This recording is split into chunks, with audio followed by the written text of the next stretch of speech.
Look 1 કલમ 26-38। છઠ્ઠે મહિને ઈશ્વરે દેવદૂત ગાબ્રિએલને ગાલિલ પ્રાંતના નાઝરેત નામે ગામમાં એક કન્યા પાસે મોકલ્યો। કન્યાનું નામ મરિયમ હતું અને તેમના વિવાહ દાવીદના વંશજ યોસેફ નામના માણસ સાથે થયા હતા।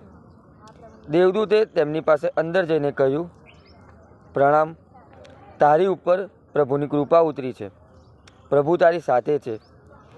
આ વચન સાંભળીને તેઓ ક્ષોભ પામ્યા અને વિચાર કરવા લાગ્યા કે આ તે કેવા પ્રકારના પ્રણામ। ત્યારે દેવદૂતે તેમને કહ્યું, ગભરાઈશ નહીં મરિયમ, કારણ ઈશ્વર તારા ઉપર પ્રસન્ન થયા છે। જો તને ગર્ભ રહેશે અને એક પુત્ર અવતરશે, તેનું નામ તું ઈસુ રાખજે, અને એ મહાન થશે અને એ પરાત્પરનો પુત્ર કહેવાશે। પ્રભુ પરમેશ્વર તેને તેના પૂર્વજ દાવીદનું રાજ સિંહાસન આપશે અને તે યુગોના યુગો સુધી ઇઝરાયલની પ્રજા ઉપર રાજ્ય કરશે। તેના રાજ્યનો અંત આવશે નહીં। મરિયમે દેવદૂતને કહ્યું, એસી કેવી રીતે બનશે? હું તો પતિગમન કરતી જ નથી।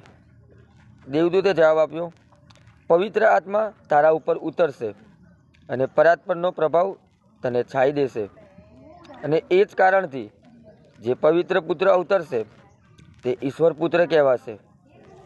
અને જો તારી સગી એલિઝાબેથને પણ ગળપણમાં ગર્ભ રહ્યો છે, અને જે વાંજણી કહેવાતી હતી એને અત્યારે 6ઠ્ઠો મહિનો ચાલે છે, કારણ ઈશ્વરને કશું અશક્ય નથી।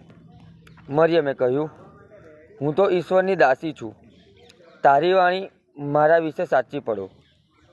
પછી દેવદૂત તેમની પાસેથી ચાલ્યો ગયો। આ પ્રભુની વાણી છે। જય ઈસુ વાલા ધર્મજનો, આજના શુભ સંદેશમાં ગાબ્રિએલ જ્યારે માતા મરિયમને સંદેશો આપવા જાય છે ત્યારે માતા મરિયમ કહે છે, હું તો ઈશ્વરની દાસી છું, તારી વાણી મારા વિશે સાચી પડે।